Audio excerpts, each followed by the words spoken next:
ना ना ठीक है। गुड मॉर्निंग फ्रेंड्स, मैं अभिषेक पांडे ब्राइट पब्लिकेशन के यूट्यूब चैनल पर आपका स्वागत करता हूं। आप हमारे चैनल को सब्सक्राइब कर दीजिए, लाइक कर दीजिए और बेल आइकन को भी प्रेस कर दीजिए ताकि आने वाले सारे वीडियो आप तक पहुंचते रहे। आज हम लोग क्लास 9th के विज्ञान का पार्ट 2 का अध्ययन करेंगे। क्या हमारे आसपास के पदार्थ शुद्ध हैं? इसके पहले हमने चैप्टर में पढ़ा था कि मैटर्स इन आवर सराउंडिंग, हमारे आसपास के पदार्थ। शट डाउन हो गई।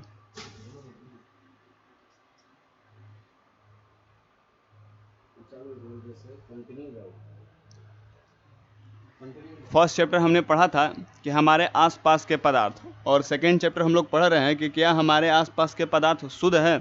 तो हमने फर्स्ट चैप्टर में पदार्थ के बारे में जाना था। पदार्थ के भौतिक रूप पर विभाजन था, उसी का अध्ययन हमने किया था।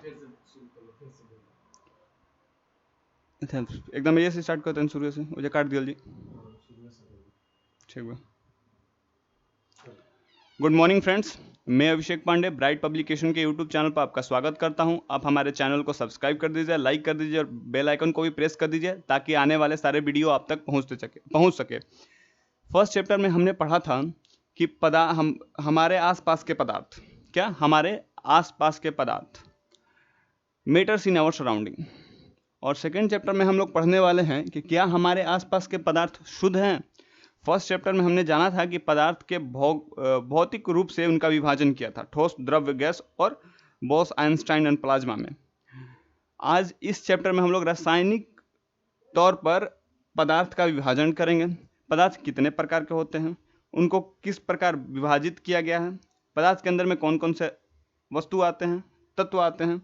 इस चैप्टर को पढ़ने से पहले हम आपको एक डायग्राम बना देते हैं, जिससे आपको इस चैप्टर में बहुत ही सहायता हो जाएगी, बहुत अधिक सहायता हो जाएगी। पहले उस डायग्राम को हम लोग देख लेते हैं।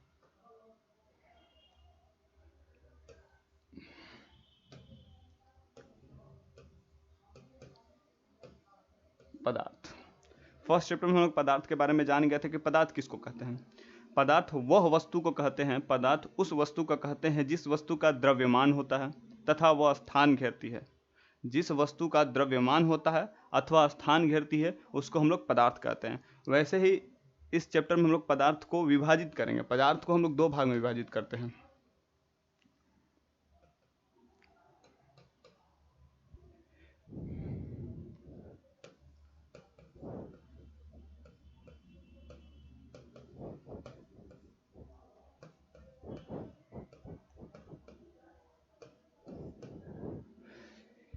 शुद्ध पदार्थ और मिश्रण, किसकी में? शुद्ध पदार्थ और मिश्रण पदार्थ में। मिश्रण,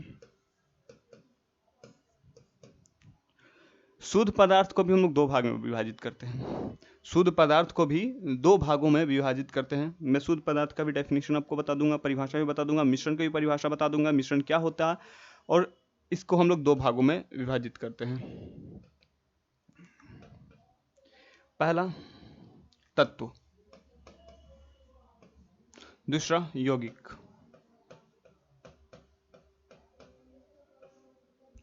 तत्व और यौगिक। मिश्रण को भी दो भागों में विभाजित करते हैं। पहला समांगी, समांगी और विषमांगी मिश्रण। समांगी और विषमांगी मिश्रण। शुद्ध पदार्थ को दो भागों में विभाजित करते हैं, तत्व अथवा यौगिक। तत्व किसको बोलते हैं? तत्व किसको बोलते हैं, पहले हम लोग तत्व को जानते हैं। तत्व हम लोग किसको बोलते हैं, पहले इसको कर लीजिएगा। स्क्रीनशॉट लेना है तो स्क्रीनशॉट ले लीजिएगा इसका, मैं साइड हो जाता हूं, आप इसका स्क्रीनशॉट भी ले लीजिएगा। अब हम लोग देखेंगे तत्व किसको बोलते हैं। तत्व पदार्थ का वह मूल्य रूप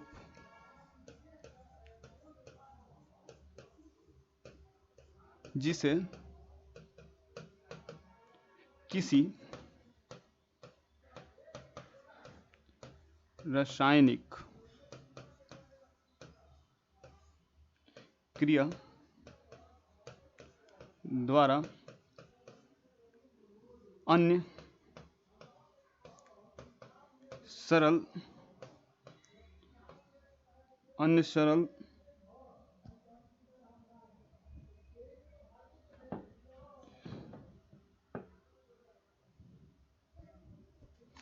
सरल पदार्थ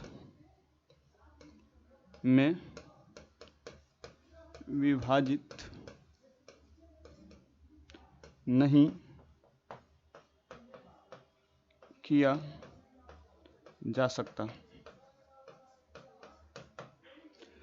तत्व पदार्थ का वह मूल्य रूप है, तत्व पदार्थ का वह मूल्य रूप है जिसे अन्य रासायनिक अभिक्रियाओं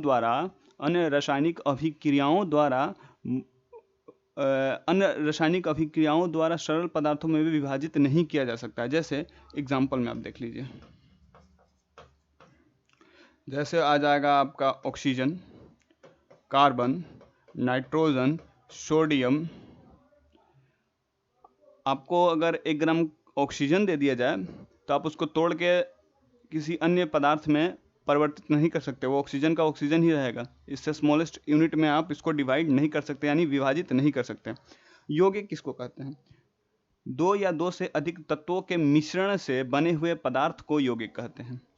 तो यौगिक का आप डेफिनेशन लिख लीजिएगा, परिभाषा लिख लीजिएगा, मैं मुंह से बोल देता हूं आपको।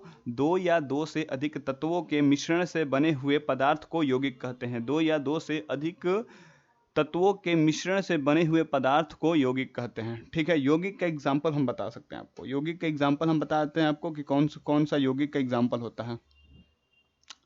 जैसे यौगिक का एग्जाम्पल में हो जाएगा आपका NaCl, Na प्लस Cl से बना है। क्या Na और Cl से बना है।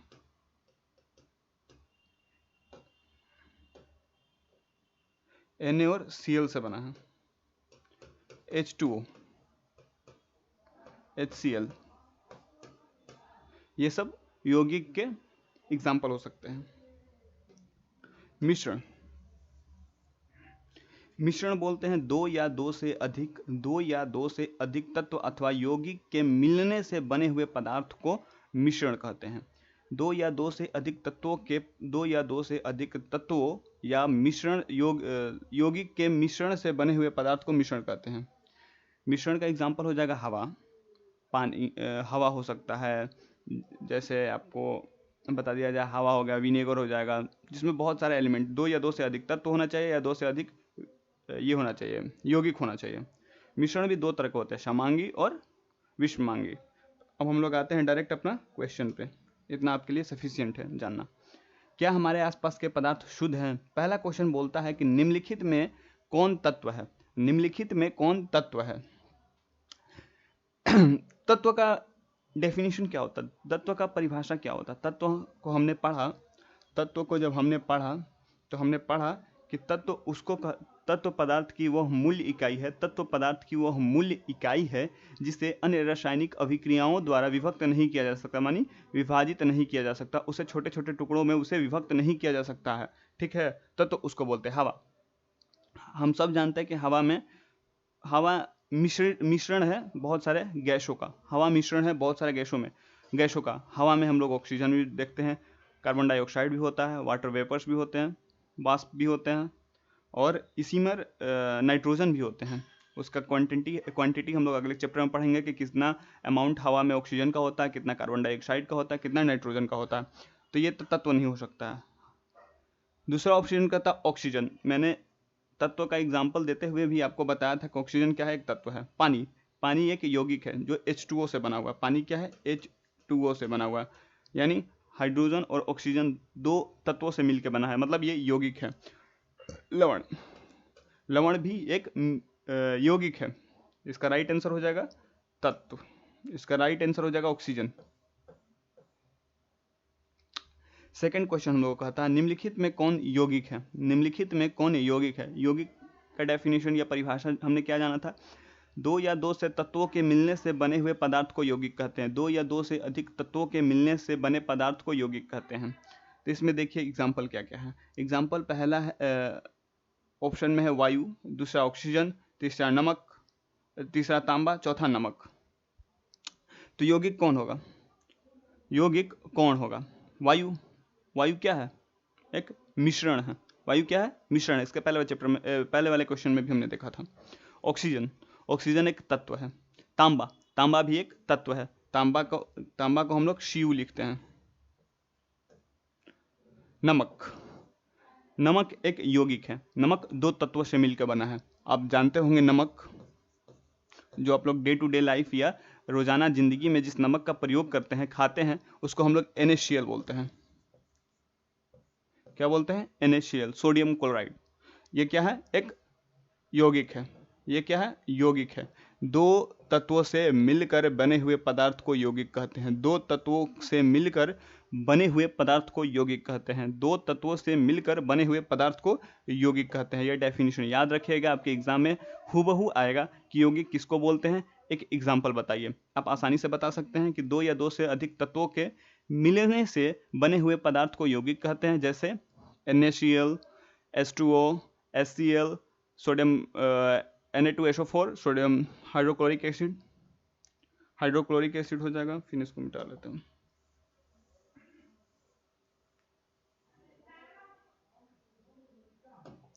तीसरा क्वेश्चन क्या बोलता है? निम्नलिखित में अधातु कौन है? निम्नलिखित में अधातु कौन है? पहले धातु और अधातु को जान लीजिए। धातु किसको बोलते हैं? धातु उस पदार्थ को कहते हैं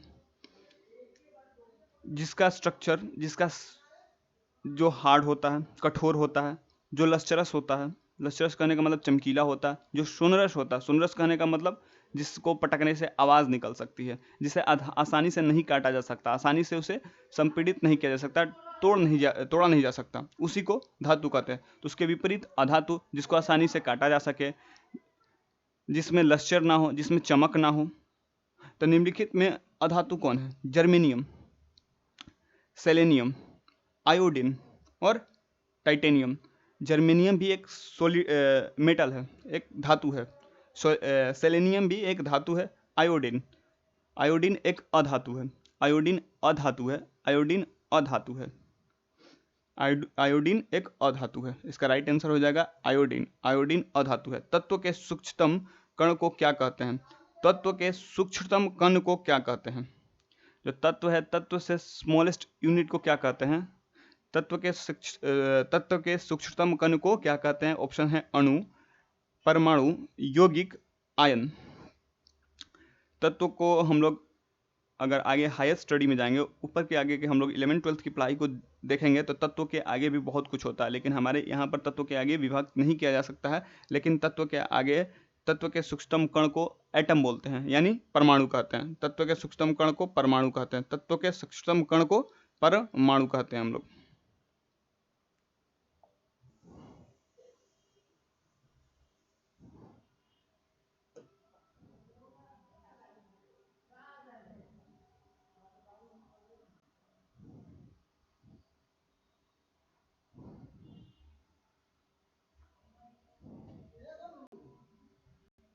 एक से अधिक तत्वों के संयोग से क्या बनता है? इसके पहले ही हमने डेफिनेशन देखा था, परिभाषा देखा था कि एक से अधिक तत्वों के संयोग से क्या बनता है। एक से अधिक तत्वों के संयोग से क्या बनता है? यौगिक बनता है, मिश्रण बनता है, निलंबन बनता है या विलयन बनता है। यौगिक क्या बनता है? यौगिक बनता है। एक से अधिक तत्वों के संयोग से क्या बनता है? यौगिक बनता है। क्या बनता है? यौगिक। मिश्रण किसको बोलते हैं? दो या दो से अधिक तत्व अथवा यौगिक के मिलने से जो पदार्थ बनता है उसी को मिश्रण बोलते हैं। निलंबन एक तरह का सॉल्यूशन होता है, और विलयन भी एक सॉल्यूशन है। इसका राइट आंसर हो जाएगा यौगिक। दो या दो से अधिक तत्वों के मिलने से क्या बनता है? यौगिक बनता है। दो या दो से अधिक तत्वों के मिलने से क्या बनता है? यौगिक बनता है। 6 नंबर क्वेश्चन हम लोग पढ़ेंगे। निम्नलिखित में कौन शुद्ध पदार्थ है? शुद्ध पदार्थ किसको बोलते हैं? शुद्ध पदार्थ उसी को बोलते हैं, वह पदार्थ जो एक जैसे ही तत्वों से मिलकर बनता है। एक जैसे तत्वों से मिलकर बनने वाले पदार्थ को शुद्ध पदार्थ कहते हैं। तो दूध, पहला ऑप्शन है दूध, दूसरा है रक्त, तीसरा है जल, चौथा है मिश्र धातु। तो इसमें दूध को हम जानते हैं, उसमें बहुत कुछ होता है। कैल्शियम होता है, फास्फोरस होता है, मिनरल्स होते हैं। तो ये शुद्ध नहीं होगा। दूध क्या है? एक मिश्रण है। रक्त, रक्त भी हम लोग जानते हैं कि WC होता है, रेड ब्लड सेल्स होते हैं, वाइट ब्लड सेल्स होते हैं, होमोग्लोबिन होता है, तो ये भी एक मिश्रण ही होगा। जल, जल क्या है? शुद्ध पदार्थ। जल क्या यहाँ पर वास्तव में तो शुद्ध ये भी नहीं है, क्योंकि जल भी बना है H2O से, हाइड्रोजन और ऑक्सीजन के कम्बिनेशन से जल बनता है। वास्तव में ये भी शुद्ध नहीं है, लेकिन ऑप्शन में इसी को शुद्ध माना जाएगा, क्योंकि इससे ज़्यादा अशुद्ध सब है, इससे ज़्यादा अशुद्ध शब है। ये दो ही तत्वों से मिलकर बना है। दूध बहुत सारे तत्वों से मिलकर बनता है, रक्त भी बहुत सारे तत्वों से मिलकर बनता है। मिश्र धातु, मिश्र धातु को मैंने आपको नहीं बताया। मिश्र धातु क्या होते हैं? दो या दो से धातु अथवा दो या दो से अधिक धातुओं को मिलाकर बना जो पदार्थ बनता है उसी को मिश्र धातु कहते हैं। जरूरी नहीं है कि दो या दो से अधिक धातुओं को, धातु अथवा अधातु को भी मिलाकर बनाए जाने वाले पदार्थ को मिश्र धातु कहते हैं। तो ये भी नहीं होगा, क्योंकि इसमें भी दो या दो से अधिक तत्व लग जाते हैं, इसीलिए इसका राइट आंसर हो जाएगा जल। राइट आंसर हो जाएगा जल।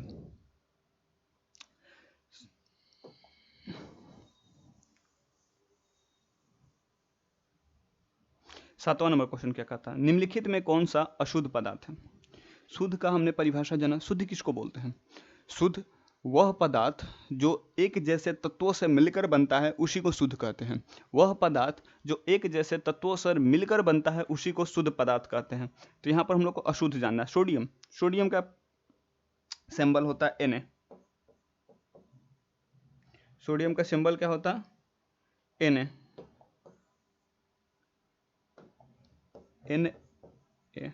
तो ये एक ही तरह का तत्व से मिलकर बना है। वायु, वायु को हमने पहले फर्स्ट क्वेश्चन में ही जाना था। वायु एक मिक्सचर है, मिक्सचर ऑफ गैस है। अनेक गैसों के मिलने से वायु बनता है। वायु में बहुत सारे गैस पाए जाते हैं। हाइड्रोजन, हाइड्रोजन का सिंबल H है, माने ये भी एक ही तत्व से मिलकर बना है।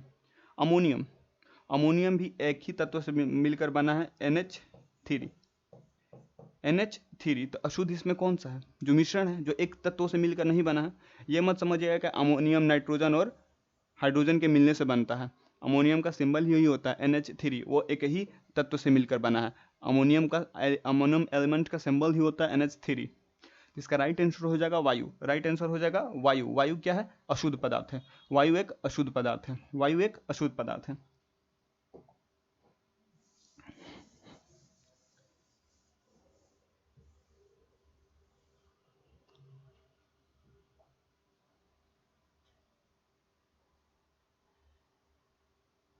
निम्नलिखित में कौन विलयन है?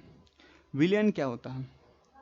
दो या दो से अधिक पदार्थों के समांगी मिश्रण को विलयन कहते हैं। दो या दो से अधिक पदार्थों के समांगी, समांगी कहने का मतलब जो संपूर्ण रूप से मिल जाए, जिनमें कोई अगर आप उसको देखें तो उसको अलग ना कर पाए, उसमें कोई अंतर आप ना खोज पाए, उसी को समांगी कहते हैं। तो विलयन किसको बोलते हैं? दो या दो से अधिक पदार्थों के समांगी मिश्रण को विलयन कहते हैं। तो यहाँ क्वेश्चन है, निम्नलिखित में कौन विलयन है?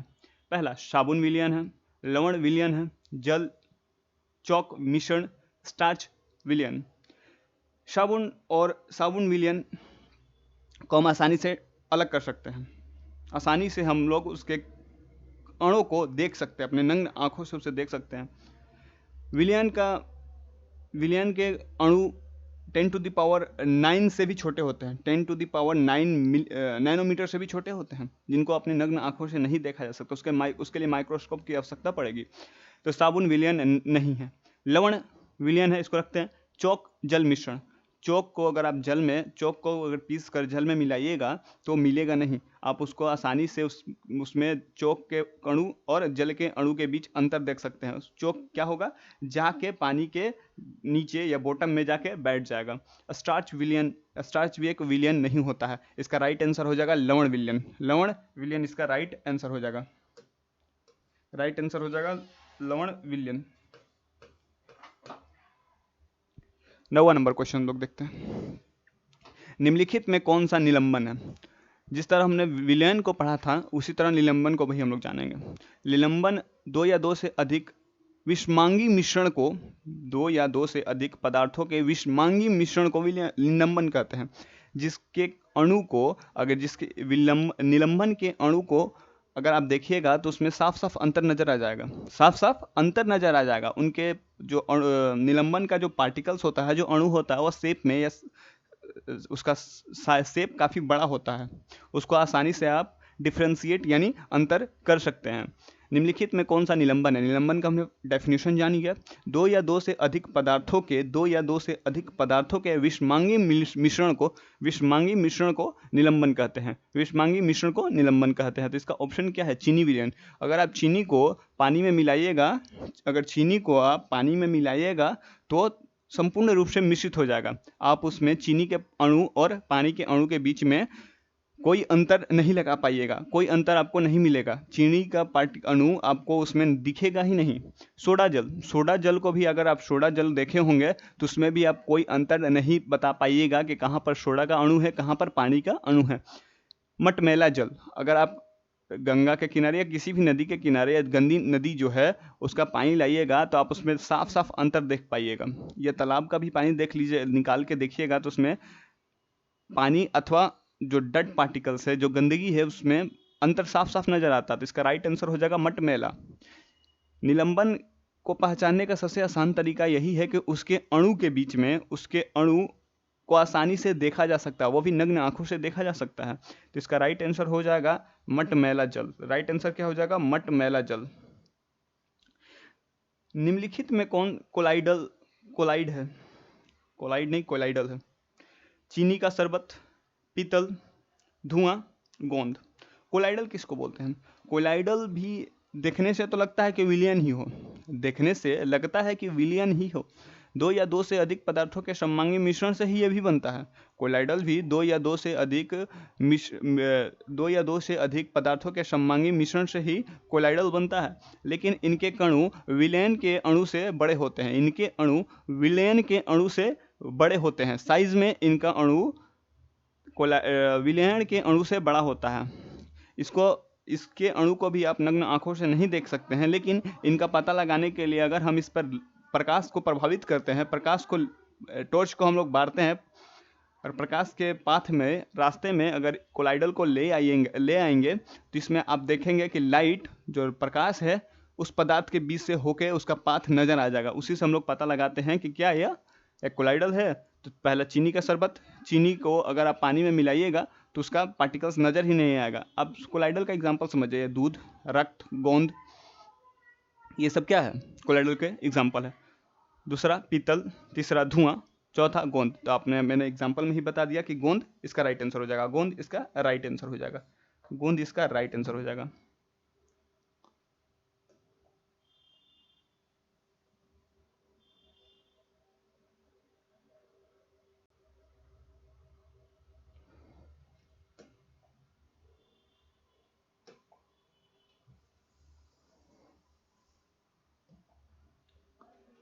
11वां नंबर क्वेश्चन बोलता है कि निम्नलिखित में कौन तत्व नहीं है? पहले हम आपको पहले ही बता दिए थे कि तत्व की परिभाषा क्या होती है। तत्व पदार्थ का वह मूल इकाई है जिसे अन्य रासायनिक अभिक्रियाओं द्वारा विभक्त यानी विभाजित नहीं किया जा सकता है। तो पहला ऑप्शन है धातु, दूसरा ऑप्शन में अधातु, तीसरा ऑप्शन में है उपधातु, चौथा कोलाइडल। धातु भी क्या है? मेटल, यानी जैसे कि मेटल का एग्जांपल ही मैं ले लूँ तो लोहा, सब जानते हैं कि लोहा एक मेटल होता है। Fe, उसका सिंबल होता है Fe।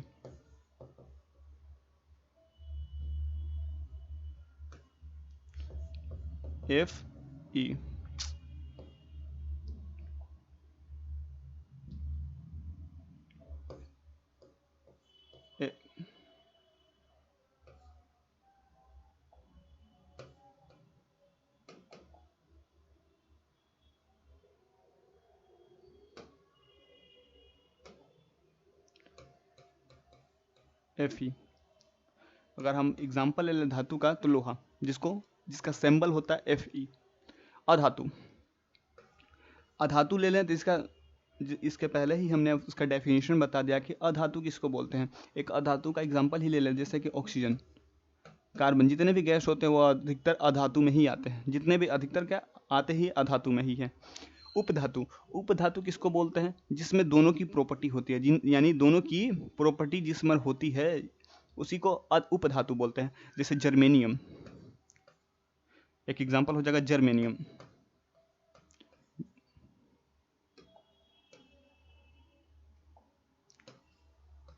जर्मेनियम, तो ये भी क्या है, एक तत्व है, ये भी एक तत्व है, ये भी एक तत्व ही है, लेकिन कोलाइडल, कोलाइडल क्या बताया था हमने कि एक दो या दो से अधिक पदार्थों के विषमांगी मिश्रण, समांगी मिश्रण से बने हुए पदार्थ को क्या कहते हैं, कोलाइडल कहते हैं। तो कोलाइडल इसका राइट आंसर हो जाएगा। कौन सा तत्व नहीं है, तो कोलाइडल तत्व नहीं है। कौन सा तत्व नहीं है, तो कोलाइडल तत्व नहीं है, कोलाइडल तत्व नहीं है। 12वां नंबर में क्वेश्चन देखेंगे, निम्नलिखित में कौन शुद्ध पदार्थ नहीं है। हमने शुद्ध का परिभाषा जाना था कि शुद्ध किसको बोलते हैं। शुद्ध उस पदार्थ को कहते हैं, वह पदार्थ जो एक ही तरह के, वह पदार्थ जो एक ही तरह के तत्वों से मिलकर बने हैं, उसी को शुद्ध पदार्थ कहते हैं।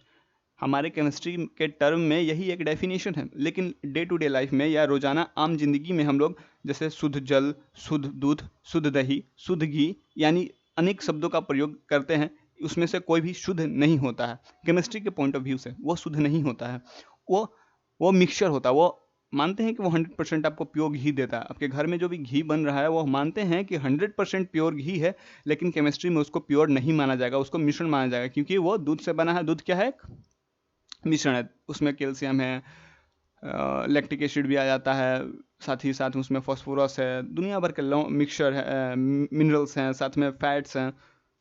तो समझ जाइए कि वो एक मिश्रण है। तो निम्नलिखित में शुद्ध पदार्थ नहीं है। सोडियम, सोडियम का सिंबल हमने बताया था कि Na होता है। क्या होता है, Na। स्रवित जल, स्रवित जल और कार्बन डाइऑक्साइड, गंगा जल, निम्न में से शुद्ध पदार्थ नहीं है। शुद्ध पदार्थ नहीं है। स्रवित जल को डिस्टिल्ड वाटर बोलते हैं। डिस्टिल्ड वाटर कहने का मतलब स्रवित जल उसी को बोलते हैं जैसे जल के सारे मिनरल्स को, अगर जल में बहुत सारे मिनरल्स पाए जाते हैं, जैसे sodium, magnesium, calcium, iron, phosphorus, बहुत सारे इंपॉर्टेंट मिनरल्स पाए जाते हैं जो हमारे बॉडी को या हमारे शरीर को सहायता प्रदान करते हैं। अगर उन सभी मिनरल्स को हम बाहर निकाल लें, उस पानी निकालने के बाद जो पानी बचता है उसी को स्रवित पानी या इंग्लिश में डिस्टिल वाटर बोलते हैं। क्या बोलते हैं, डिस्टिल वाटर बोलते हैं। कार्बन डाइऑक्साइड क्या है, यह CO2 है। और गंगा जल, इसका राइट आंसर हो जाएगा गंगा जल। गंगा जल शुद्ध नहीं है। ऐसे तो हम लोग बोलते हैं कि गंगा जल प्योर है, पतित पावनी गंगा, लेकिन इसमें गंगा जल शुद्ध नहीं है। गंगा जल में बहुत सारे तत्व पाए जाते हैं। पानी ही बहुत सारे, जैसे पानी का एग्जांपल पानी ही बता दे तो वो कॉम्बिनेशन होता है H2O का, हाइड्रोजन और ऑक्सीजन से मिलकर कोई भी पानी बनता है। तो गंगा जल में आप देखे ही होंगे, गंगा के किनारे आपका टाउन पड़ता है या सिटी पड़ता होगा, तो आप गंगा के पानी को देखे होंगे। या गंगा के आसपास में आपका शहर नहीं भी पड़ता है, किसी अन्य नदी के किनारे आपका शहर पड़ता हो, तो उस नदी के पानी को देख लीजिएगा, आपको पता चल जाएगा कि कितना शुद्ध है, कितना प्योर है और कितना अशुद्ध है। तो इसका राइट आंसर क्या हो जाएगा, शुद्ध। निम्नलिखित में कौन शुद्ध पदार्थ नहीं है, तो गंगा जल। गंगा जल शुद्ध नहीं है, गंगा जल शुद्ध नहीं है, गंगा जल शुद्ध नहीं है।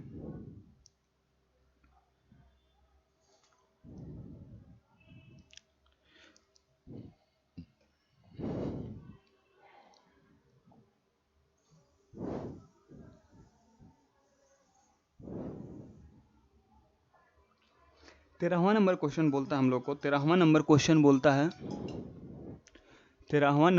बोलता है निम्नलिखित में शुद्ध पदार्थ कौन है। निम्नलिखित में शुद्ध पदार्थ कौन है, स्रवित जल, गंगा जल, समुद्री जल, ये इनमें से कोई नहीं। हमने पहले ही जाना स्रवित जल किसको बोलते हैं। जल के सारे मिनरल्स को अगर हम निकाल लें, तो जो जल बचता है उसी को स्रवित जल बोलते हैं या डिस्टिल वाटर बोलते हैं। अगर पानी में आपको, अगर हमें बता दूं कि अगर पानी में एक तार को लगा दिया जाए, नग्न तार को लगा दिया जाए, और उस छोर पे आपको बोला जाए पानी में हाथ डालने के लिए, तो आपको क्या होगा, करंट मारेगा। लेकिन जहाँ पर डिस्टिल वाटर रहेगा, अगर मैं यहाँ पर तार भी लगा दूं और आपको उस छोर पे बोलूं कि आप उस पानी में हाथ डालिए, तो आपको करंट नहीं मारेगा।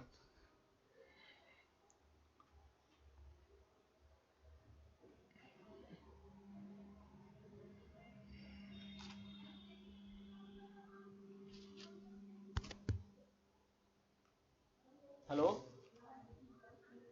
चाबी उस खिड़की के पास ही रखे, मैसेज नहीं किया, अभी क्लास ले रहा था तो तुम परेशान कर रही है, उसी खिड़की के पास। हाँ,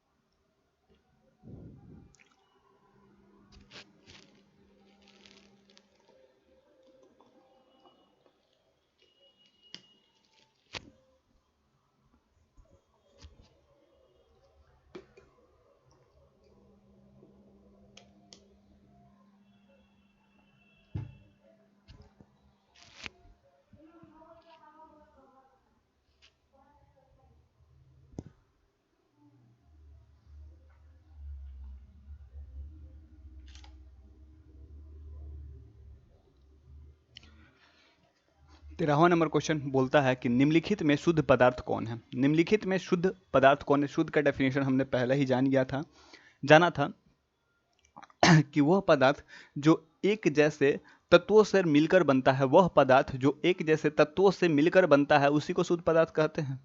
तो हमारा ऑप्शन है स्रवित जल, गंगा जल, समुद्री जल या इनमें से कोई नहीं। पहले स्रवित जल के बारे में हम लोग जानेंगे कि स्रवित जल किसको कहते हैं। डिस्टिल वाटर किसको बोलते हैं।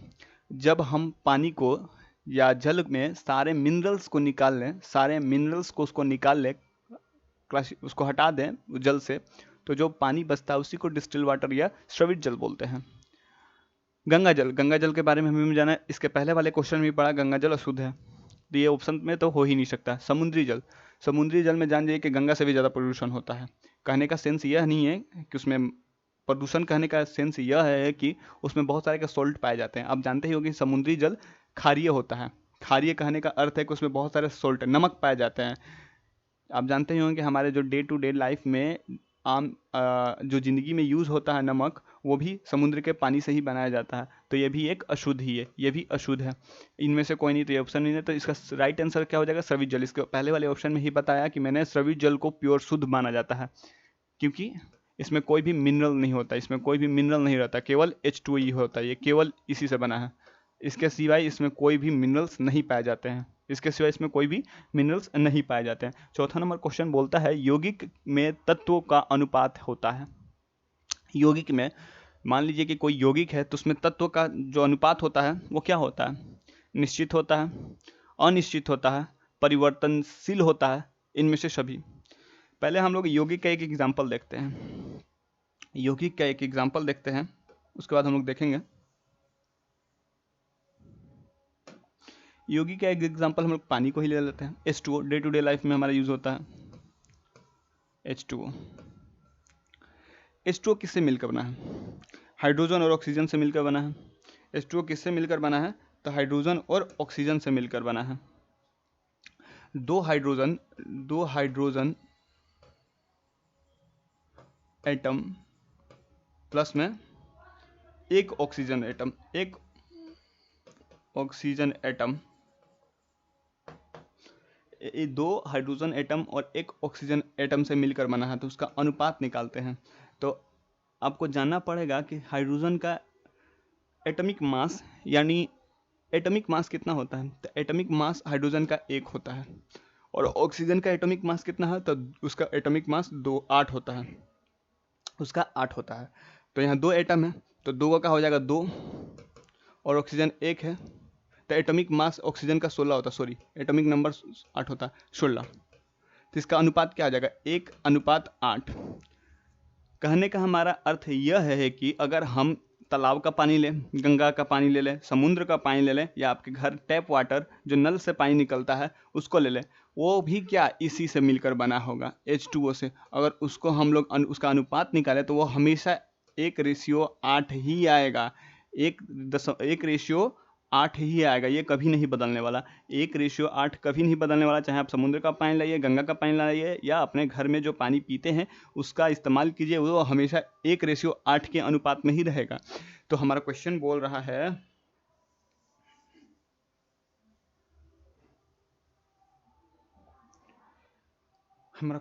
है, यौगिक में तत्वों का अनुपात क्या होता है, निश्चित होता है। अभी मैंने आपको एग्जांपल से समझाया कि यौगिक में तत्वों का अनुपात कितना होता है, निश्चित होता है, वो कभी नहीं बढ़ेगा। मान लीजिए कि हम समुद्र का पानी लाएंगे तो ये नहीं हो जाएगा 3:8 हो जाएगा, वो हमेशा 1:8 में ही पाया जाएगा।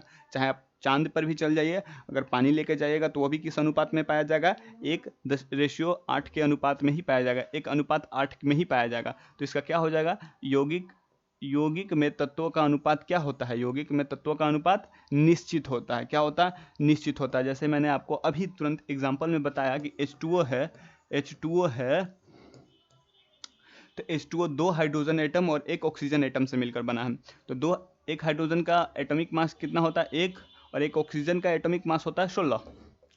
तो 2 एटम से मिलकर बना है, तो 2 रेशियो देंगे यहाँ पर 16। ऑक्सीजन कितना है, 16, तो इसको काटेंगे, 1:8 के अनुपात में ही हमेशा मौजूद रहता है। ना इससे बढ़ेगा ना ही इससे घटेगा। तो आप इसका यौगिक में तत्वों का अनुपात क्या होता है, हमेशा यौगिक में तत्वों का अनुपात हमेशा हमेशा निश्चित होता है। क्या अनिश्चित मात्रा, सॉरी निश्चित होता है, क्या निश्चित होता है, सॉरी ये गलती, मैंने मुंह से बोला कुछ और,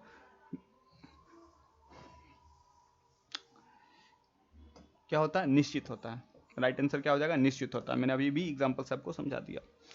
परिक्षिप्त प्रवस्था में एवं परिक्षेपण माध्यम से मिलकर बने विलयन कहा जाता है।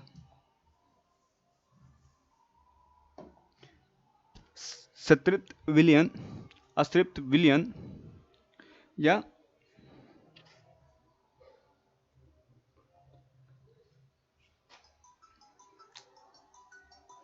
परिक्षिप्त प्रवस्था में परिक्षेपण माध्यम से मिलकर बने विलयन कहा जाता है। पहला संतृप्त विलयन, असंतृप्त विलयन, अति संतृप्त विलयन या कोलाइडल विलयन। इसका राइट आंसर हो जाएगा संतृप्त विलयन। संतृप्त विलयन राइट आंसर हो जाएगा, संतृप्त विलयन राइट आंसर हो जाएगा इसका।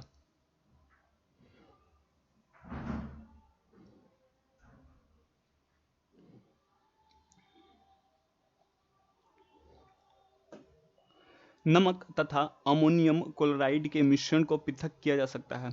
नमक अथवा अमोनियम क्लोराइड के मिश्रण को पृथक किया जा सकता है।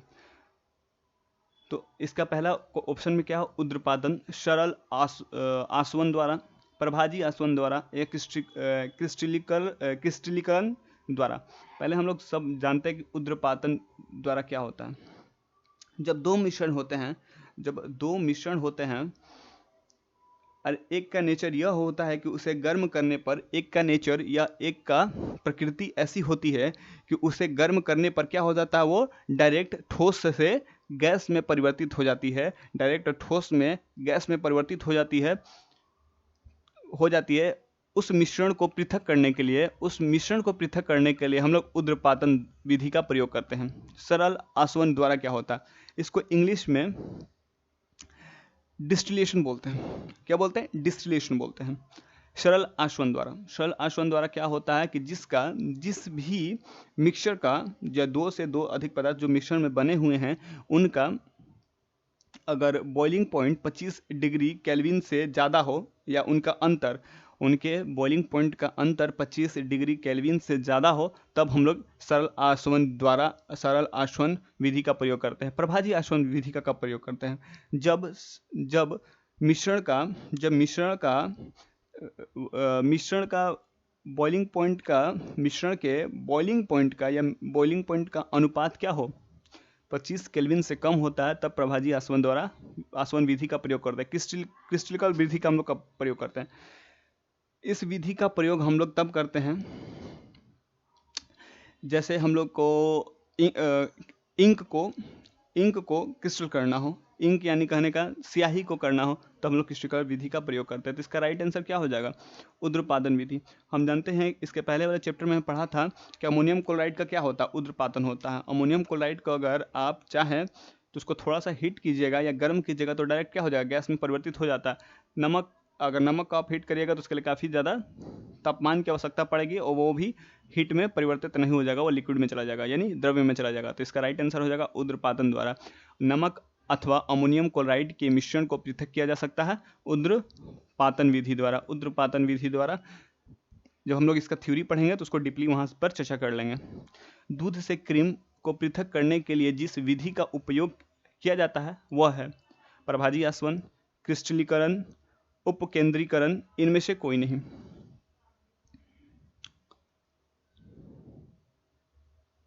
इसका भी आंसर यहाँ पर गलत लिखा है, आप आंसर को सही कर लीजिए। क्या हो जाएगा, इसका उत्तर सी नहीं होगा, इसका उत्तर ए होगा, मिसप्रिंट हो गया है। इसका उत्तर क्या हो जाएगा,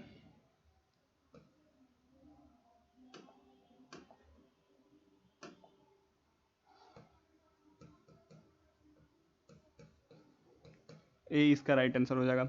दूध से क्रीम को पृथक करने के लिए जिस विधि का उपयोग किया जाता है वह है प्रभाजी आसवन।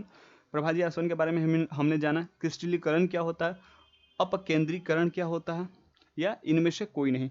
अपकेंद्रीकरण इसका राइट आंसर हो जाएगा। कैसे, हम बताते हैं। अपकेंद्रीकरण, इसका आंसर यहाँ भी गलत लिखा है। प्रभाजी आसवन द्वारा नहीं होता है, अपकेंद्रीकरण होता है। इसका राइट आंसर हो जाएगा उत्तर सी। आप इसको करेक्शन कर लीजिएगा।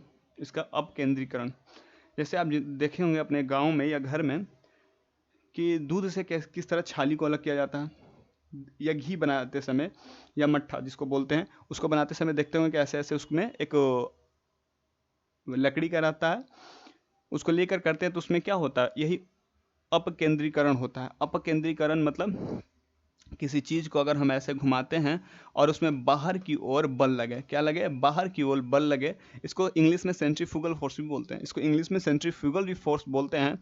अगर किसी वित्तीय, अगर हम सर्कुलर मोशन में वित्तीय गति करते हैं, अगर हम वृत्तीय गति करते हैं और हमारा बल बाहर की ओर लगे, जैसे एक पत्थर को हम रस्सी से बांधेंगे, उसके बाद उसको ऐसे ऐसे घुमाने पर अगर हम उसको छोड़ देंगे तो क्या होगा, वो बाहर की ओर भाग जाएगा। क्या होगा, बाहर की ओर भाग जाएगा, वो अंदर की ओर नहीं आएगा। उसी प्रकार अपकेंद्रीकरण होता है। तो दूध से क्रीम को पृथक करने के लिए जिस विधि का उपयोग किया जाता है वह है अपकेंद्रीकरण। उसका राइट आंसर हो जाएगा अपकेंद्रीकरण। वहां आंसर गलत लिखा गया था, उत्तर सी होगा उसका, और उसका उत्तर ए होगा उद्रपादन। यहाँ भी प्रभाजी आसवन द्वारा विधि नहीं होगा, यहाँ भी प्रभाजी आसवन द्वारा विधि नहीं होगा, क्योंकि प्रभाजी आसवन विधि का प्रयोग वहीं कर सकते हैं जहाँ पर पदार्थों का तापमान 25 डिग्री केल्विन से 25 केल्विन से कम हो, उनका डिफरेंस, उनका अंतर 25 केल्विन से कम हो, या डिग्री सेल्सियस में समान ही होता है। अगर आप डिग्री सेल्सियस भी बोलते हैं तो कोई दिक्कत नहीं है, 25 डिग्री सेल्सियस उनका अंतर क्या होता है, उससे कम होना चाहिए।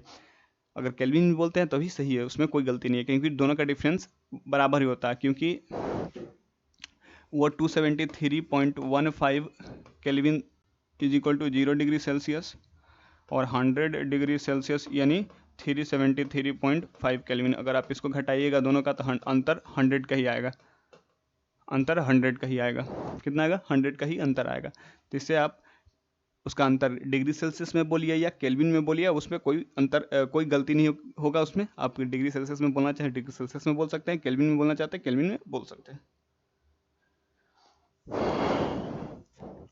उसका आपने करेक्शन कर लीजिएगा, मैं उसको मिटा दिया। अच्छा, उसको लिख देता हूँ मैं फिर से, उसका आंसर गलत था, फिर से मैं लिख देता हूँ। क्या करिएगा, मार्कर से यहाँ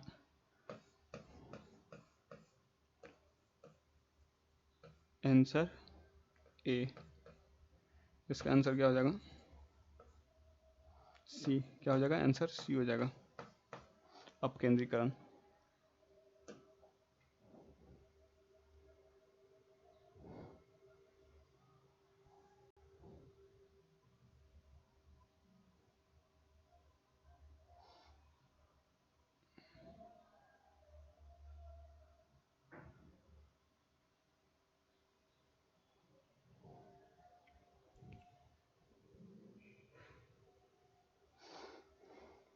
रंग वाले घटक डाई को नीले अथवा काले रंग के स्याही से पृथक किया जा सकता है।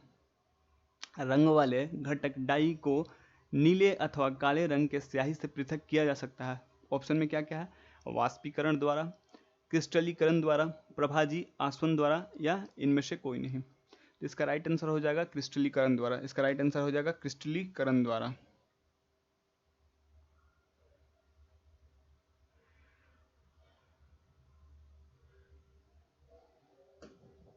इसका भी राइट आंसर हो जाएगा क्रिस्टलीकरण द्वारा।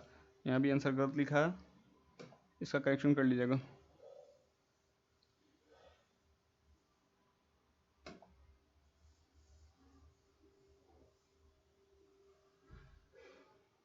क्रिस्टलीकरण द्वारा।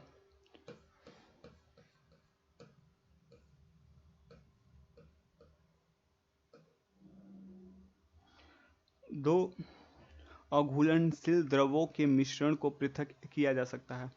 दो अघुलनशील जो जैसे कि दो अघुलनशील द्रवों के मिश्रण को पृथक किया जा सकता है।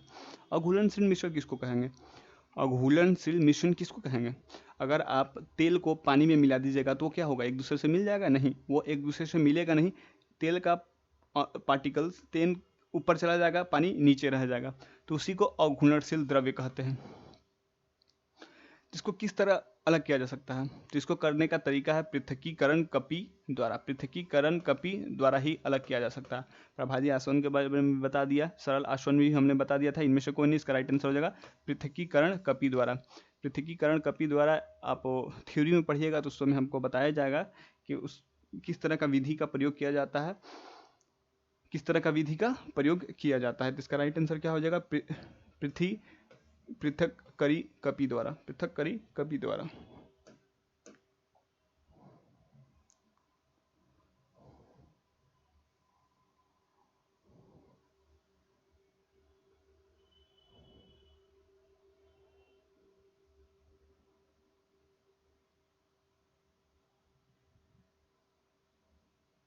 सॉरी,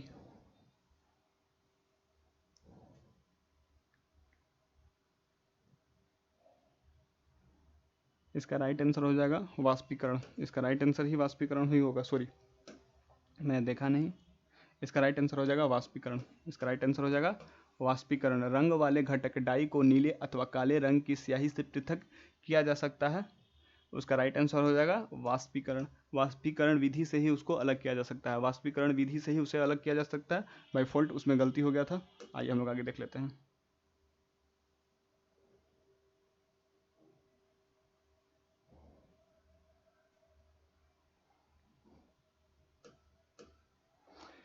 बीस नंबर क्वेश्चन कहता है, 20 नंबर हमारा क्वेश्चन क्या कहता है,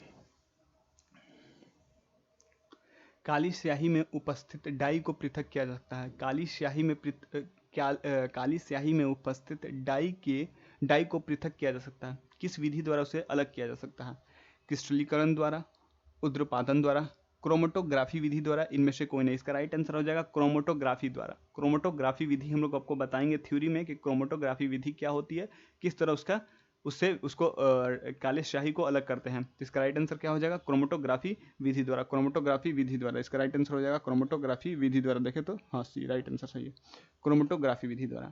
21 निम्नलिखित में कौन भौतिक परिवर्तन है, निम्नलिखित में कौन सा भौतिक परिवर्तन है। रासायनिक परिवर्तन और भौतिक परिवर्तन को आप भली भांति जानते होंगे, रासायनिक परिवर्तन क्या कहते हैं और भौतिक परिवर्तन किसको कहते हैं। भौतिक परिवर्तन उसी को कहते हैं, वह परिवर्तन जिसे हम अगर वह परिवर्तन हुआ और उसको फिर से रिवर्स यानी उसको पुनः वापस उसी अवस्था में ले जाया जा सकता है, उसी को भौतिक परिवर्तन कहते हैं।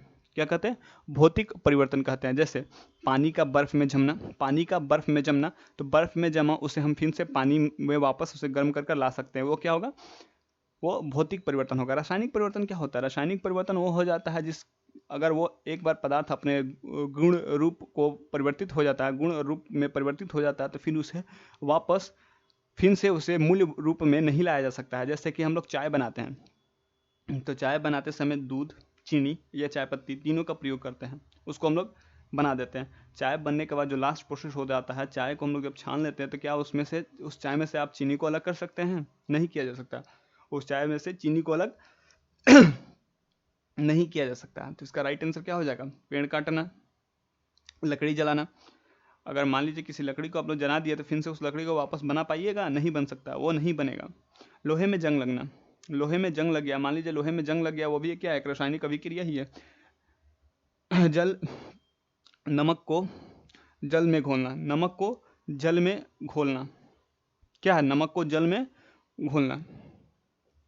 इसका राइट आंसर नमक को जल में घोलना हो जाएगा। जैसे देखिए हमने क्या किया कि नमक को लेकर पानी में घोला, नमक को लेकर पानी में घोला और उसका एक मिश्रण बना लिया।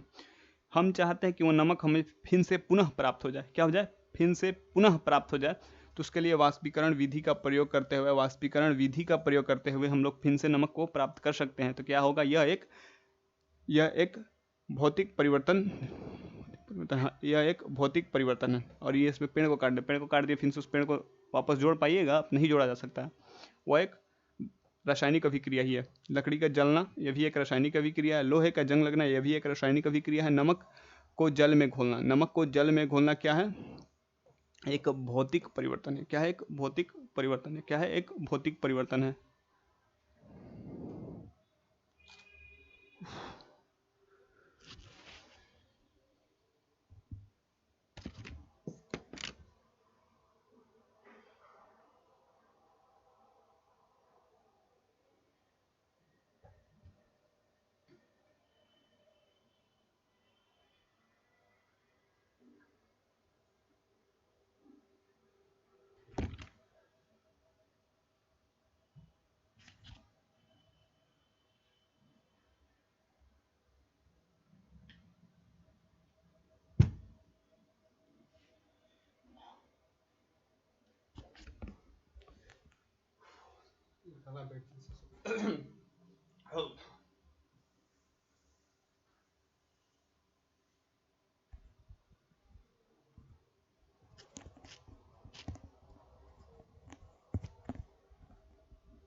द्रव्य धातु और द्रव अधातु के युग्म को चुनें।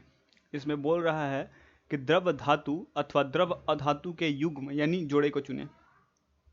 पारा, सल्फर। पारा तो मानते हैं कि एक पहले ही चैप्टर में बताया था कि पारा को मरकरी इंग्लिश में बोलते हैं, जिसका साइन Hg होता है। यह एक्सेप्शनल मेटल है जो लिक्विड अवस्था में पाया जाता है, जो द्रव्य रूप में पाया जाता है, जो द्रव्य रूप सॉरी जो द्रव्य रूप में पाया जाता है।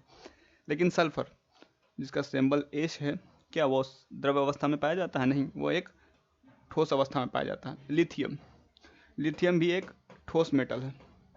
तो क्लोरीन एक गैस है। पारा एक द्रव्य धातु है। और ब्रोमीन भी एक क्या है? ब्रोमीन एक द्रव्य अधातु है। तो इसका राइट आंसर क्या हो जाएगा? सी। पारा और ब्रोमीन ही एक ऐसे धातु अथवा अधातु है जो द्रव्य अवस्था में पाए जाते हैं। द्रव्य अवस्था में पाए जाने वाले धातु पारा अथवा ब्रोमीन क्या है? पारा एक धातु है और ब्रोमीन एक अधातु है जो द्रव्य अवस्था में पाए जाते हैं।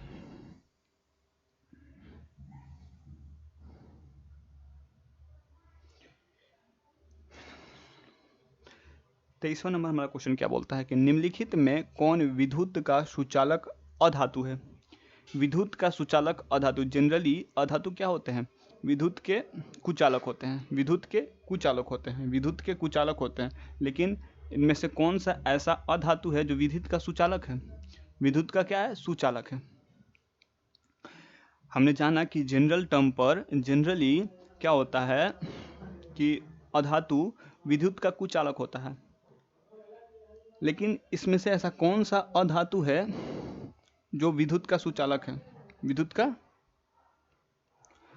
है? तो पहला ऑप्शन है तांबा क्या है? एक धातु है, तो ये ऑप्शन में हो ही नहीं सकता। एल्यूमिनियम यह भी क्या है? एक अधातु है। ग्रेफाइट ही एकमात्र ऐसा अधातु है जो विद्युत का सुचालक होता है। इसका राइट आंसर हो जाएगा ग्रेफाइट ही एकमात्र ऐसा अधातु है जो विद्युत का सुचालक होता है। अन्यथा जितने भी अधातु है विद्युत के वो कुचालक ही होते हैं। निम्नलिखित में कौन उपधातु है? हमने धातु, अधातु अथवा उपधातु के बारे में जाना था कि उपधातु वह पदार्थ होता है जिसमें धातु अथवा अधातु के गुण पाए जाते हैं। इसमें दोनों गुण होते हैं, उसी को उपधातु बोलते हैं। जिस पदार्थ में धातु अथवा अधातु दोनों के गुण पाए जाते हैं उसी को उपधातु बोलते हैं। तो इसका ऑप्शन देख लिए, कॉपर एक धातु है, इसका साइन क्या होता है? Cu। आयरन का भी एक लोहा भी एक धातु है। सिल्वर ये भी क्या है? एक धातु है। आपके घर में ये तीनों मौजूद होगा, आप चाहें तो देख सकते हैं। जर्मेनियम क्या है? एक उपधातु है जिसमें धातु अथवा अधातु दोनों के गुण मौजूद हैं। कोलाइड के संदर्भ में निम्न कौन सही नहीं है? ऊष्मांगीय मिश्रण, कण छानने से पृथक नहीं होते हैं, परिकीर्णन करते हैं, कण नग्न आंखों से देखे जा सकते हैं। हमने कोलाइडल को पढ़ते समय जाना कि कोलाइडल भी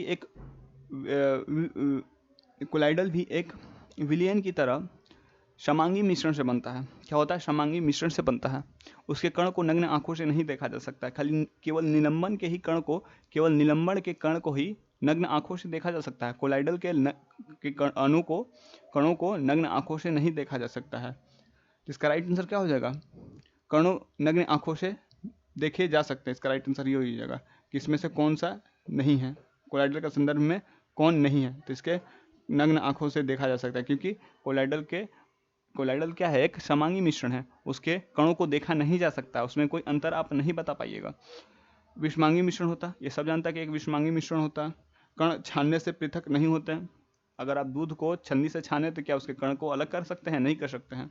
प्रकाश प्रकीर्णन करते हैं। प्रकाश प्रकीर्णन, जैसे कि आप पहले ही एग्जाम्पल में बताया कि अगर आप कोलाइडल सॉल्यूशन में जब टॉर्च बारिएगा तो उसका पाथ नजर आ जाएगा, उसका पाथ, उसका मार्ग, उस किस दिशा में जा रहा है वो उसमें नजर आ जाएगा। तो इसका राइट आंसर हो जाएगा कर्ण नग्न आंखों से देखा जा सकता है। कर्ण नग्न आंखों से देखा जा सकता है। कर्ण नग्न आंखों से देखा जा सकते हैं।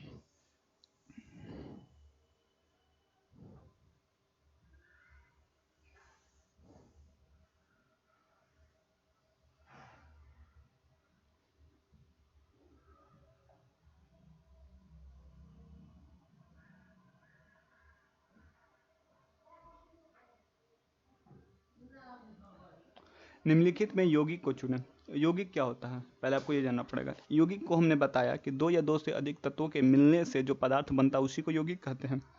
तो इसमें यौगिक को चुना है। जल, पहले ही मैंने बताया कि जल क्या है। जल H2O, दो गैसों के मिलने से जल बनता है, या दो तत्वों के मिलने से जल बनता है। पीतल, पीतल को ब्रास या एलोय बोलते हैं। क्या बोलते हैं? एलोय। या दो दो मेटल से मिलकर बना है, दो या दो से अधिक मेटलों से मिलकर बना है, तो ये क्या होगा? मिश्रण हो जाएगा। पीतल क्या हो जाएगा? ब्रास, जिसको इंग्लिश में ब्रास बोलते हैं। ये क्या हो जाता है? एक मिश्रण है। लोहा Fe and chlorine gas Cl2। इसका राइट आंसर क्या हो जाएगा? निम्न में से कौन सा यौगिक है? जल। जल इसका सही उत्तर होगा। जल इसका सही उत्तर हो जाएगा। जल इसका सही उत्तर हो जाएगा। दो या दो से अधिक तत्वों के संयोग से क्या निर्मित होता है? दो या दो से अधिक तत्वों के संयोग से क्या निर्मित होता है? हमने इसके पहले वाले क्वेश्चन में ही जाना कि यौगिक कैसे बनते हैं। दो या दो से अधिक तत्वों के मिलने से जो पदार्थ बनता है उसी को यौगिक कहते हैं। तो यहाँ दो या दो से अधिक तत्वों के संयोग से निर्मित होता है। क्या निर्मित होता है? यौगिक। इसका राइट आंसर हो जाएगा यौगिक निर्मित होता है। यौगिक, ना ही मिश्रण बनता, ना ही कोलाइड बनता है, ना ही निलंबन बनता है। इसका आंसर क्या हो जाएगा? यौगिक बनता है। मिश्रण दो प्रकार के होते हैं, सही उग्म चुने। समांगी, असामांगी। समांग समांग समांग इसका समांगी होगा, असामांगी होगा।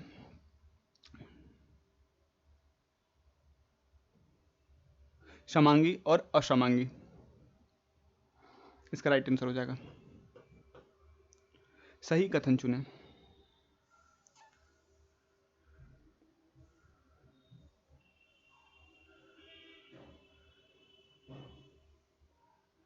सही कथन चुने। समांग मिश्रण में एक ही प्रवस्था फेस होती है, जैसे कोलाइड। सही कथन चुना हमने। विषमांग मिश्रण में दो प्रवस्थाएं होती है, जैसे निलंबन। समांग मिश्रण केवल तत्वों से निर्मित होता है। विषमांग मिश्रण यौगिक से निर्मित होता है। इसका राइट आंसर क्या हो जाएगा? विषमांग मिश्रण में दो अवस्थाएं होगा, इसमें दो अवस्थाएं होती हैं। विषमांग मिश्रण में दो अवस्थाएं होती हैं, जिसके कणों को आप आसानी से देख सकते हैं कि एक का कण क्या हो जाएगा? ऊपर रहेगा, एक कण का नीचे होगा, जिसके कणों को आप आसानी से डिफ्रेंशिएट यानी अंतर पता कर सकते हैं। इसका राइट आंसर हो जाएगा बी। इसका राइट आंसर हो जाएगा बी। तत्व,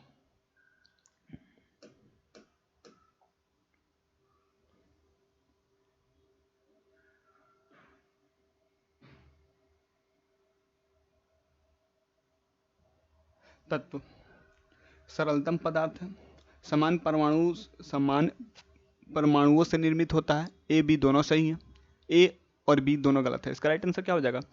हमने तत्व को पढ़ा था, तत्व के डेफिनेशन में ही हमने पढ़ा था कि पदार्थ का वो मूल्य रूप जिसे अन्य रासायनिक अभिक्रियाओं द्वारा विभक्त यानी अलग नहीं किया जा सकता है। संयुक्त सरलतम पदार्थ होता है। समान परमाणुओं से निर्मित होता है। समान परमाणु से ही तत्व बनते हैं। तत्व का डेफिनेशन ही हमने पढ़ा था कि एक ही जैसे पदार्थों से मिलकर बनता है, एक ही एलिमेंट से मिलकर बनता है। इसका राइट आंसर हो जाएगा सी, ए और बी दोनों सही होगा। ए और बी दोनों सही होगा। ए और बी दोनों सही होगा। निम्नलिखित में तत्व कौन है? तत्व कौन है? पहला नमक, हवा, सोना या चीनी। नमक क्या है? नमक है यौगिक। नमक क्या है? यौगिक है। नमक किससे बनता है? जरूरी नहीं है कि यही नमक, बहुत सारे नमक होते हैं। हवा, हवा भी जानते हैं कि क्या होता है? मिश्रण होता है, अनेक गैसों का मिश्रण होता है हवा। सोना, साइन होता है Au। क्या होता है साइन? Au। सोना क्या है? एक तत्व है। यह एक ही सोना, अगर आप सोना को दिया जाए तोड़ने के लिए, तो आप उसको तोड़ के चांदी नहीं बना दीजिएगा। उसको तोड़ कर आप चांदी में परिवर्तित या लोहा में परिवर्तित नहीं कर दीजिएगा। वो सोना का सोना ही रहेगा। चाहे आप कितने पार्ट में या कितना भी विभाजन कर दीजिए, कितने पार्ट में उसको डिवाइड कर दीजिए, वो सोना का सोना ही रहेगा। इसका राइट आंसर क्या हो जाएगा? सोना। दो या दो से अधिक घुलनशील द्रव्य जिनका कथनांक का अंतर 25 केल्विन से कम होता है, मिश्रण को पृथक किया जा सकता है। इसके पहले ही हमने डेफिनेशन में प्रभाजी आसवन विधि के बारे में हमने जो चर्चा किया था, उसमें हमने जाना था कि 25 केल्विन से उसका अंतर क्या होना चाहिए? कम होना चाहिए। 25 केल्विन लिखना है तो 25 केल्विन लिखे, 25 डिग्री सेल्सियस भी लिखेगा तो कोई गलत नहीं है, ये भी आपका सही ही है। आपका मन हो 25 डिग्री सेल्सियस लिखने का तो 25 डिग्री सेल्सियस लिख सकते हैं। तो ये इसका राइट आंसर हो जाएगा प्रभाजी आसवन विधि द्वारा। प्रभाजी आसवन विधि द्वारा। सरल आसवन विधि द्वारा क्या होता है? जब उसका अंतर 25 केल्विन से ज़्यादा होता है। जब उसका अंतर 25 केल्विन से ज़्यादा होता है। उद्रपातन, जब दो ऐसे मिश्रण होते हैं जिनका जो एक पदार्थ को ताप देने या गर्म करने पर क्या हो जाता है? वो उद्रपादित हो जाता है। क्या होता है? डायरेक्ट गैस में परिवर्तित हो जाता है। तो उस विधि का यूज किया जाता है। जैसे एग्जाम्पल में जान लीजिए नमक और सोडियम अमोनियम क्लोराइड। क्या? अमोनियम क्लोराइड का हमने इसके पहले भी अध्ययन किया था, जिसको उद्रपादन विधि द्वारा हम लोग उद्रपादन द्वारा हम लोग क्या कर सकते हैं? अलग कर सकते हैं। तो इसका राइट आंसर क्या हो जाएगा? प्रभाजी आसवन द्वारा। प्रभाजी आसवन द्वारा जब 25 केल्विन से जब दो या दो से अधिक घुलनशील द्रव्यों का कथनांक यानी बॉइलिंग पॉइंट कथनांक 25 केल्विन से कम रहेगा तो हम लोग प्रभाजी आसवन विधि का ही प्रयोग करेंगे। इसके सिवाय अन्य विधि से उसे पृथक यानी अलग नहीं किया जा सकता। प्रभाजी आसवन विधि से ही हम लोग दो या दो से अधिक घुलनशील द्रव्यों को जिनका कथनांक का अंतर 25 केल्विन से कम होता है, उसको हम लोग प्रभाजी आसवन विधि से ही अलग कर सकते हैं। प्रभाजी आसवन विधि से ही अलग कर सकते हैं।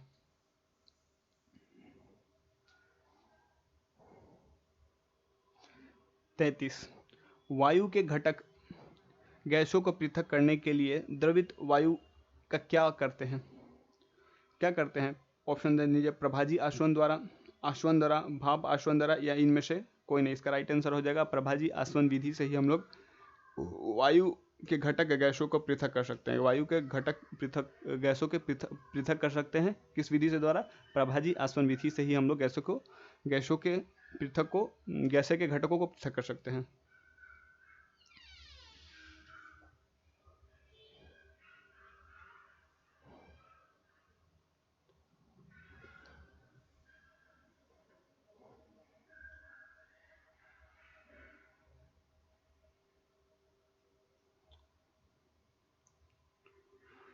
चौंतीस नंबर, निम्नलिखित में कोलाइडल कौन है? निम्नलिखित में कोलाइडल कौन है? कोलाइडल के बारे में हमने पढ़ा। विषमांगी मिश्रण होता है। क्या होता है? कोलाइडल एक विषमांगी मिश्रण होता है जिसके अणु के बीच में हम लोग जिसके अणु को नग्न आंखों से नहीं देख सकते हैं। जिसके अणु को नग्न आंखों से नहीं देख सकते हैं। तो निम्नलिखित में कोलाइडल कौन है? चोकर का विलयन,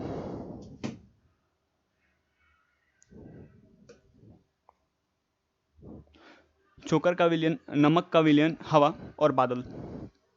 इसमें राइट आंसर हो जाएगा बादल। क्या हो जाएगा?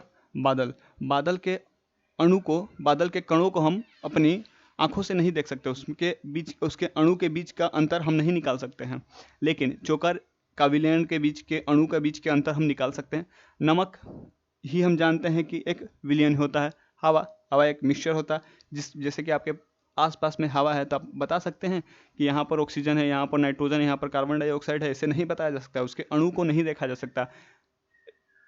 इसका राइट आंसर हो जाएगा बादल। राइट आंसर हो जाएगा बादल। निम्नलिखित में कौन सा उर्ध्वपादित नहीं हो सकता है? निम्नलिखित में कौन उर्ध्वपादित नहीं हो सकता है? इसका राइट आंसर हो जाएगा गंधक। राइट आंसर हो जाएगा गंधक। नौसाद, आयोडीन, कपूर, ये तीनों को अगर आप थोड़ा सा भी गर्म करिएगा तो ये क्या हो जाता है, डायरेक्ट गैसीय अवस्था में परिवर्तित हो जाता है। डायरेक्ट गैसीय अवस्था में परिवर्तित हो जाता है, जिसका उर्ध्वपादित किया जा सकता है। नौसाद, आयोडीन, कपूर, इन तीनों को उर्ध्वपादित किया जा सकता है, लेकिन गंधक का उर्ध्वपादित नहीं किया जा सकता है। इसको उर्ध्वपादित नहीं किया जा सकता। 36वां नंबर क्वेश्चन क्या कहता है? दो घुलनशील द्रव्यों के मिश्रण को पृथक किया जाता है। दो घुलनशील द्रव्यों के मिश्रण को पृथक किया जा सकता है। जब दो घुलनशील द्रव्यों का मिश्रण होता है तो उसके लिए हम लोग दो विधि का प्रयोग करते हैं। पहला करते हैं सरल आसवन विधि, प्रभाजी आसवन विधि। सरल आसवन विधि का प्रयोग हम लोग वहीं करते हैं जहां दो द्रव्यों का जो कथनांक का अंतर होता है 25 केल्विन से ज़्यादा होता है, तभी हम लोग सरल आसवन विधि का प्रयोग करते हैं। और जहां पर 25 केल्विन से उनका कथनांक कम होता है वहां पर प्रभाजी आसवन विधि का प्रयोग करते हैं। लेकिन यहाँ पर क्लियर नहीं कर रहा है, यहाँ पर ये क्वेश्चन क्लियर नहीं किया है कि 25 केल्विन से ज़्यादा या 25 केल्विन से कम। तो इसका अगर ऑप्शन में प्रभाजी आसवन विधि रहता तो हम लोग को कन्फ्यूजन हो जाता, लेकिन यहाँ पर ऑप्शन में ही सरल आसवन द्वारा किया जा सकता है। यहाँ पर राइट आंसर सरल आसवन विधि हो जाएगा। अगर यहाँ पर प्रभाजी आसवन विधि रहता तो दोनों हो जाता, क्योंकि यहाँ पर क्वेश्चन क्लियर नहीं कर रहा है कि वो जो मिश्रण द्रव्य है, जो द्रव्यों का मिश्रण है, उनका कथनांक 25 केल्विन से ज़्यादा है, उनका कथनांक का अंतर 25 केल्विन से ज़्यादा है या 25 केल्विन से कम है। अगर ये क्लियर नहीं किया जा रहा और प्रभाजी आसवन विधि भी दे दिया गया तो इसका राइट आंसर दोनों ही होगा। निम्न में कौन सा शुद्ध पदार्थ है? 37 नंबर क्वेश्चन बोलता है कि निम्न में से शुद्ध पदार्थ कौन होता है? तो शुद्ध पदार्थ का डेफिनेशन में ही हम लोग पढ़ा था, उसका परिभाषा हमने पढ़ा था कि शुद्ध पदार्थ किसको बोलते हैं। शुद्ध पदार्थ उसी को बोलते हैं वह पदार्थ जो एक ही तत्वों से मिलकर बना है, एक ही तत्वों से मिलकर बना है, उसी को शुद्ध पदार्थ कहते हैं। तो आयोडाइज नमक ही जानते हैं कि हम लोग यौगिक है, NaCl। आयोडाइज हो गया तो इससे भी कोई अंतर नहीं पड़ेगा। ग्लूकोज भी क्या है, एक यौगिक होता है। ग्लूकोज का फॉर्मूला होता है C6H12O6। C6H12O6 ग्लूकोज का फॉर्मूला होता है, ये याद कर लीजिएगा आप। शुद्ध घी या शुद्ध दूध या शुद्ध घी, शुद्ध तो कुछ होता ही नहीं। शुद्ध घी में भी बहुत सारे फैट्स होते हैं, विटामिन होते हैं, फैट्स होते हैं, कैल्शियम होगा, फास्फोरस होगा, मिनरल्स हो जाएंगे, लैक्टिक एसिड हो जाएगा। ये भी क्या हो जाता है, ये भी मिश्रण है। आयोडाइज नमक भी एक यौगिक है, तो राइट आंसर क्या हो जाएगा, ग्लूकोज। राइट आंसर क्या हो जाएगा, ग्लूकोज। आयोडाइज नमक में यहाँ पर ये 3 तत्वों से मिलकर बना है, कार्बन, हाइड्रोजन और ऑक्सीजन से मिलकर बना है।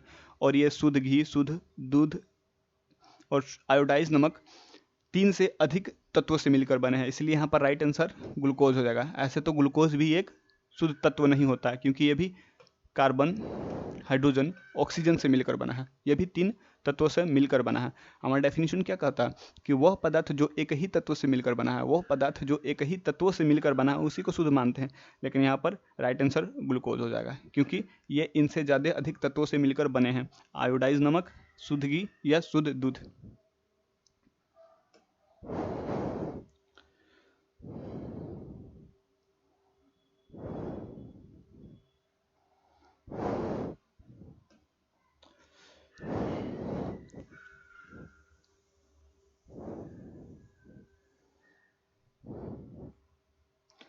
वैसे पदार्थ को शुद्ध पदार्थ कहते हैं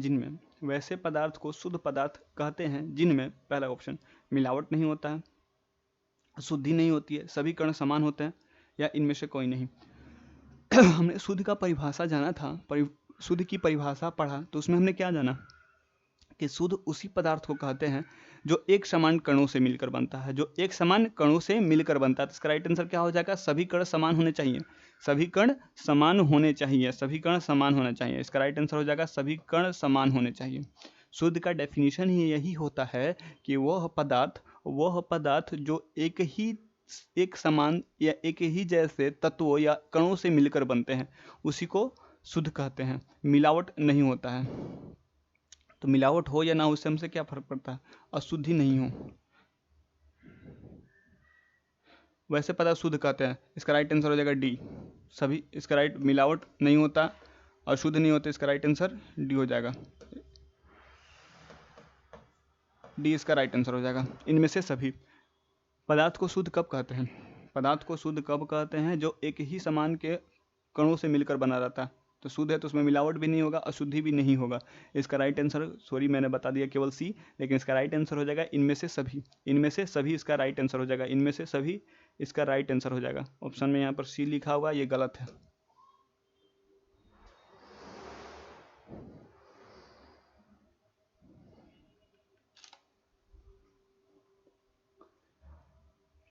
इसका राइट आंसर हो जाएगा इनमें से सभी, इनमें सभी। शुद्ध पदार्थ का डेफिनेशन को हम लोग जाना, और उसमें मिलावट नहीं होता, अशुद्धि भी नहीं होती है, सभी कण समान होते हैं। सभी कण क्या होते हैं, समान होते हैं। उसी को हम लोग शुद्ध पदार्थ कहते हैं। तो इसका राइट आंसर हो जाएगा इनमें से सभी। इसका आप सुधार, इसका सही करेक्शन कर लीजिएगा। ऑप्शन में ये जो उत्तर दिया हुआ है ये गलत है। इसका क्या हो जाएगा, डी। क्या हो जाएगा, डी। क्या हो जाएगा, डी। 38 नंबर हम लोग क्वेश्चन कर लिए। अब 39 नंबर देखेंगे हम लोग। विभिन्न प्रकार के कणों से निर्मित पदार्थ को क्या कहते हैं, विभिन्न प्रकार के कणों से निर्मित पदार्थ को क्या कहते हैं। तत्व कहते हैं, यौगिक कहते हैं, मिश्रण कहते हैं, द्रव्य कहते हैं। विभिन्न प्रकार के कणों से, जैसे हमने डेफिनेशन पढ़ा, तत्व किसको बोलते हैं, तत्व का डेफिनेशन जानते हैं। यौगिक किसको बोलते हैं, दो या दो से अधिक तत्वों के मिलने से जो पदार्थ निर्मित होता है उसी को यौगिक कहते हैं, मिश्रण किसको बोलते हैं। इसका राइट आंसर सी हो जाएगा, यहाँ पर ये भी गलत है। उत्तर हो जाएगा सी। उत्तर क्या हो जाएगा, विभिन्न प्रकार के कणों से निर्मित मिश्रण क्या होता है। मिश्रण में अनेक प्रकार के कण होते हैं, अनेक प्रकार के तत्व होते हैं। जैसे हवा में क्या है, ऑक्सीजन है, नाइट्रोजन है, आर्गन है, कार्बन डाइऑक्साइड है, वेपर है, दुनिया भर के गैस है। तो इसका राइट आंसर क्या हो जाएगा, मिश्रण भिन्न प्रकार के कणों से मिलकर बनता है, उसी को मिश्रण कहते हैं। 40 नंबर क्वेश्चन क्या कहता है, निम्न में कौन मिश्रण नहीं है। कोलाइड, विलयन, मिश्र धातु और कार्बन डाइऑक्साइड। कोलाइड भी क्या है, एक मिश्रण ही है, मिश्रण का ही पार्ट है। मिश्रण में हम लोग 3 मिश्रण पढ़ा था, विलयन पढ़ा था, निलंबन पढ़ा था, कोलाइड पढ़ा था। विलयन भी क्या है, मिश्रण ही है। मिश्र धातु के बारे में हम लोग जानेंगे। मिश्र धातु क्या होता है, दो या दो से अधिक धातु अथवा अधातु के मिश्रण से जो बनता है उसी को मिश्र धातु कहते हैं। तो मिश्र धातु भी क्या, एक मिक्सचर है। जैसे ब्रास हो गया, ब्रास हो जाएगा आपका, ब्रोंज हो जाएगा। आपने एग्जाम देखा होगा, ब्रास या ब्रोंज मेडल देखा होगा, क्या होगा, तो मिश्र धातु होते हैं। तो इसका राइट आंसर हो जाएगा कार्बन डाइऑक्साइड। कार्बन डाइऑक्साइड क्या है, मिश्रण नहीं है। कार्बन डाइऑक्साइड क्या है, मिश्रण नहीं है। कार्बन डाइऑक्साइड क्या है, तत्व है, ये यौगिक है। क्या है, एक यौगिक है। कार्बन डाइऑक्साइड एक तत्व, एक मिश्रण नहीं है। इसका राइट आंसर डी हो जाएगा। इसका राइट आंसर कार्बन डाइऑक्साइड हो जाएगा। इसका राइट आंसर कार्बन डाइऑक्साइड हो जाएगा। इसी आप चाहते हैं अगर आप क्लास 9th में अच्छा स्कोर करना, तो हमारे चैनल को जल्दी से जल्दी सब्सक्राइब कर दीजिए, लाइक कर दीजिए, शेयर कर दीजिए, इसको ना भूलें आप।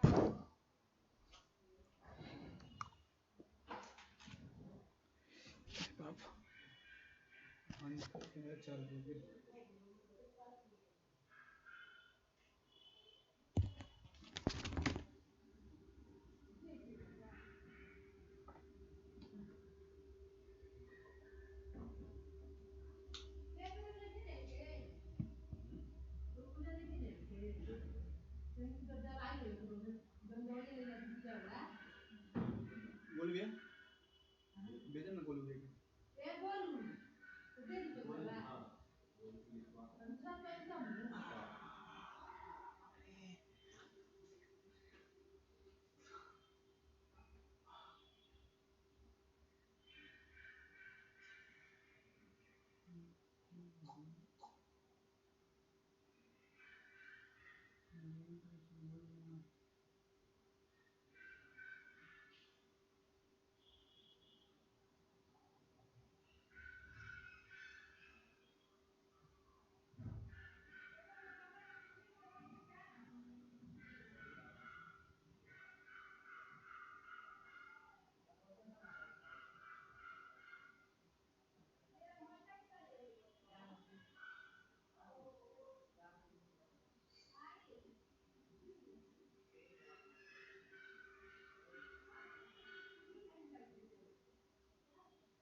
रहता है। हमने जो शूटिंग हो गया ना कॉल इन देखो को घंटा के चैप्टर पहले मैंने बड़ी टाइम लगो दूसरा चैप्टर का कोड देखो को घंटा के बोल बना और एक चैप्टर और आगे खाना अब चेक करेगा। हाँ ले अच्छा सा टाइम देखो तो मुझे 3-4 आई रोक रोक के पहले मैंने तो देख लेंगे इनको घंटा का बोल ना तो 3 से आगे वाला चैप्टर बढ़ा देंगे क्योंकि बीच में रोक देना आगे चैप्टर का पूरा खत्म करो तो देखो आगे रोक देना देख लेते हैं कितना बढ़ा देंगे लेकिन कितना घंटा का बोल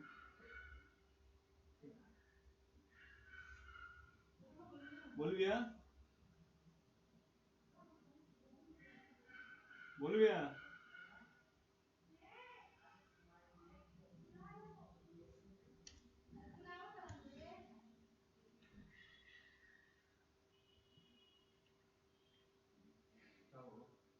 भैया तुम देखो तो ऐसे तो पूरा चैप्टर हो गए। हाँ ठीक से रिकॉर्ड हो गया ना रिकॉर्ड तो ही गई क्लास होता रहा